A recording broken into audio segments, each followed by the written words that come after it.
Sí, probando. Buenas, soy Oscar Morales, el profesor suyo de este curso de Ciencias Sociales. Es para mí un honor conocerles, escuchar sus participaciones, y hago esto como un método refrescante de irnos conociendo y de que a ustedes les motive aprender a través de otras formas que cambian lo que es el leer el foro y leer el papel. Y me sirve pues para introducir un tema ya que es complicado por lo grande que es, pero prefiero decirlo verbalmente para salpicarle a ustedes ideas introductorias que nos ayuden a reflexionar y a pensar sobre el tema y por tanto a aprender. Estamos hoy ante el tema del aspecto que son dos ramificaciones que tiene la antropología, que es la ramificación física y la ramificación de la antropología sociocultural o cultural, que es la que vamos a estar abarcando y es la cual pienso que ustedes van a estar más desarrollando los temas para el ensayo de esta semana. La antropología sabemos que viene del prefijo y el sufijo griego, que es el estudio del ser humano, y no hay duda de que la antropología cumple con ese requisito de estudiar el objeto que es el ser humano, el antros. Cuando nos referimos a la antropología física, es la ciencia del comportamiento humano que estudia nuestra evolución biológica como especie, investigando el antepasado y la manera en que nos asociamos al antepasado, primate, Homo sapiens, que es como le conocemos. La parte sociocultural, a lo que nos estamos refiriendo es al ser humano, estudiado como un miembro del grupo social, como un integrante de una cultura. Y una cultura sabemos que es la forma de vida aprendida. Es lo que compartimos, es la herencia social que se nos pega, como una especie de pega, de comida que uno decide si se la come o no. Y lo hacemos a veces sin pensar. Pero es asimilada y tiene que ser asimilada. Por ejemplo, hay gente que tiene un marco moral determinado, que por su credo bloquea muchos conceptos de lo que la cultura quiere influir. Por tanto, sabemos que la cultura es aprendida. Entonces, la antropología social lo que realmente nos menciona es un grupo de realidades, un grupo de desarrollo de culturas donde están seres humanos, a un grupo de imágenes, a un grupo de identidades que nos caracteriza. Puede decirse que la antropología sociocultural estudia las sociedades, las culturas humanas, que se les quede eso. La antropología cultural, sociocultural, trata de descubrir como prioridad qué elementos ustedes y yo compartimos, lo que nos diferencia, y va a establecer una estrategia que considera muchos aspectos. Es una estrategia holística, por tanto, que considera y quiere considerar la globalidad, no solo los pensamientos europeos, estadounidenses, sino todo el mundo, el antros global. Y para lograrlo, tiene que valerse de una metodología científica, una metodología sistemática, de la cual nos ayuda a comparar los unos con los otros. La antropología cultural toma mucho auge en los Estados Unidos, siglo XIX, y cito a Frank Boas, un estudioso famoso alemán. Viajó a Vancouver, que es una ciudad americana, estudia allí unos indígenas de Vermont, y allí descubre que para poder investigarlos él tiene que establecer un relativismo cultural. Es decir, hay unos sistemas culturales que son iguales en su valoración, para él valorar los conceptos, pero ese juicio que él hace acerca de esa cultura indígena solo la podía hacer si toma en consideración el contexto en que está esa sociedad indígena. Eso pasa mucho cuando se estudia, por ejemplo, la Biblia. Los que han estudiado la Biblia y estudian el Viejo Testamento o Nuevo Testamento, pero lo tienen que hacer estudiándolo, tomando en consideración la etimología, lo que pasó en esa sociedad en ese momento. Por tanto, hay que entender que estaba escrita en arameo o en judío, o en griego. Hay que entender las circunstancias que estaban rodeando los conceptos. Pues es igual en lo que les estoy diciendo de la teoría de Boas. Esas diferencias entre las culturas van a ser el producto de condiciones geográficas, históricas. Es decir, esos indios solamente se podían analizar en el contexto de eso que ellos estaban viviendo, de acuerdo a los condicionamientos geográficos de Vancouver, la historia de Vancouver. Eso nos ayuda a entender la esencia de la teoría que estamos tratando de introducir. Boas también introduce el concepto de la exterioridad. La teoría que sostiene que la universalidad de determinados elementos culturales es una contribución, pero de las estructuras, de la gramática, de la lengua, que determina cada sociedad.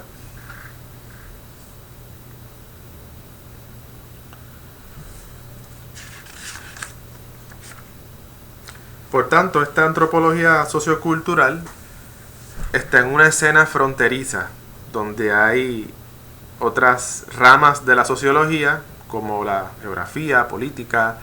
Cuando yo observé las participaciones de ustedes en el foro anterior a este mismo, que ustedes comentan la noticia y la analizan, una noticia periodística, y la analizan, pues yo me doy cuenta de que ustedes utilizan varias ramas cuando analizan una. Por ejemplo, uno eligió geografía, o analiza el artículo periodístico con la geografía, pero hay un análisis también político y uno económico, y hay comentarios que citan porque no se puede evitar, porque la antropología cultural es lo mismo que antropología sociocultural. Todo lo que nos rodea y nos impacta está relacionado. La cultura es una forma de vida, es nuestra forma de vida, pero es la forma de vida que aprendemos y que compartimos con las personas que nos rodean. Por tanto, es algo que podemos dejar, que podemos transmitir. Es una herencia, estamos transmitiendo una manera de vivir. Hay conceptos que históricamente se van a relacionar con lo que somos nosotros y los otros.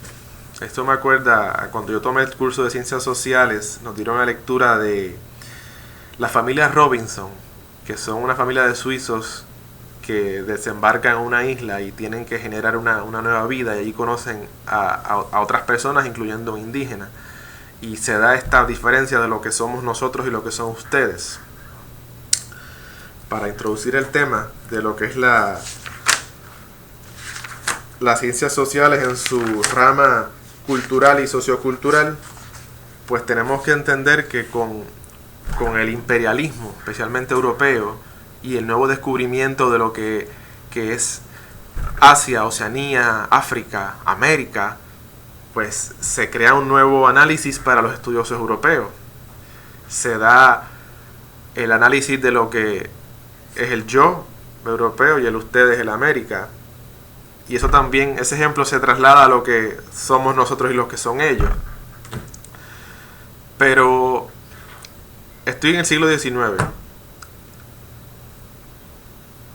¿En qué los hace pensar ustedes ese nosotros, otros, en el contexto del imperialismo?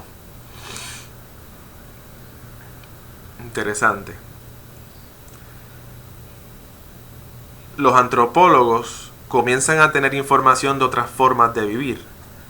Es decir, ese antropólogo europeo se tiene que asombrar de que está conociendo otras formas distintas de vidas, distintas a las de él.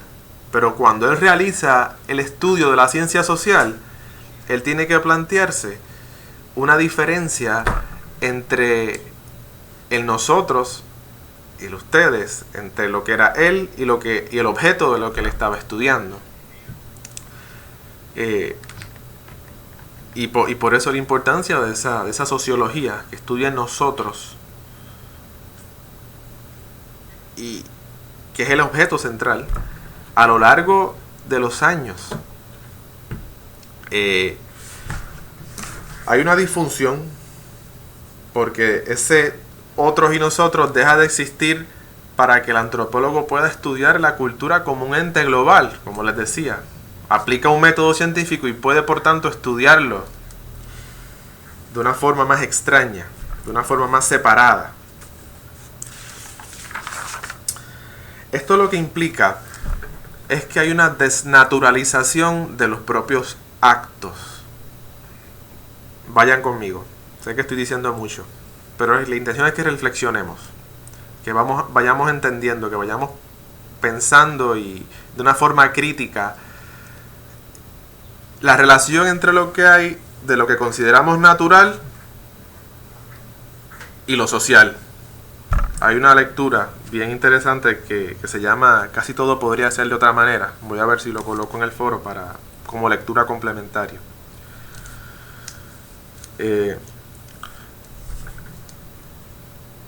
Con esta diferenciación de lo social, es bueno que yo les pregunte, ¿qué es lo social para ustedes? Reflexiónense. ¿Qué es lo social? Yo les propongo, imagínense qué es su vida cotidiana. Por ejemplo, ¿te cepillaste los dientes, sí o no? ¿Te levantaste con despertador, sí o no? ¿Prendiste la computadora temprano, sí o no? Pues es lo que hacemos todos los días, es evidente, no hay cuestionamiento, etcétera, etcétera. Hay un filósofo que se llama Alfred Schutz y él es uno de los pioneros en esto. Y él define el mundo de la vida cotidiana como el lugar donde participamos continuamente y hacemos cosas pautadas, continuas, dentro del ámbito de la realidad. Otros filósofos sociales dicen que la vida cotidiana es la dimensión en que se descubre la vida concreta, en contextos socioeconómicos y políticos definidos, por los tiempos históricos en que estamos viviendo. En ese sentido, es interesante preguntarse, ¿qué hiciste hoy? Nos levantamos, como sin despertador, desayunamos, comimos. ¿Cuál fue ese medio de transporte? Pero en base a la multitud de respuestas que ustedes me pueden dar, que ustedes están pensando, hay acciones que se presentan inherentemente como del ser humano, pero la realidad es que se pueden hacer de distintas maneras y se pueden hacer de formas infinitas. Por tanto, si hay seres humanos que las hacen de esas formas distintas, hay cosas naturales que no son tan naturales nada. ¿Cuánto de natural hay en esas actividades en que tú piensas que son naturales, comparado con otras sociedades? Si reflexionamos ahí, vamos entendiendo la esencia de lo que es esta parte sociocultural de la antropología.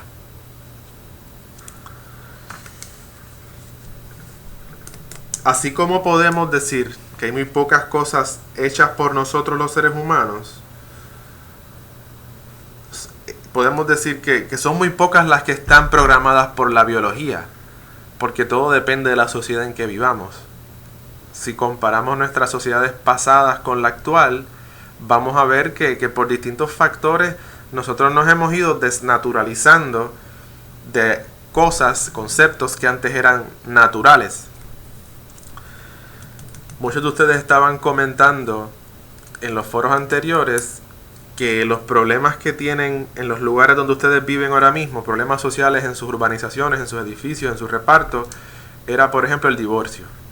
Pero eso es algo que ahora mismo es natural y que para el tiempo de nuestros abuelos no lo era. Por tanto, hemos ido desnaturalizando, que era lo que quería enseñarles.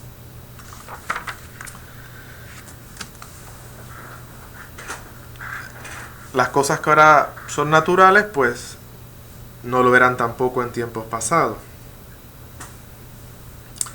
Si cogemos un periodo histórico, que era impensado que las mujeres trabajaran fuera de la casa, que pudieran votar en unas elecciones políticas, pues hoy día eso es habitual.